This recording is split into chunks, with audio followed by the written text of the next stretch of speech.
Aquí estamos a la derecha de mi papito Mamerto. Miren todo lo que hermoso que es. Miren, ahí están las plantitas. Yo estoy en el carro de papito Mamerto. Voy a estar bajando. Ya, síganme el rumbo. Por acá hay unos mangazos de este tamaño. Miren, ahí están. Vamos a cogerlos. Vamos a ver cada mango si están pudidos o no pudidos. Ahí están. Miren, miren amigos, miren. Qué hermosos mangososos.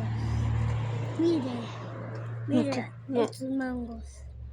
Mira, los vamos a dejar acá por un rato. Vamos a pedir permiso y listo. Vamos.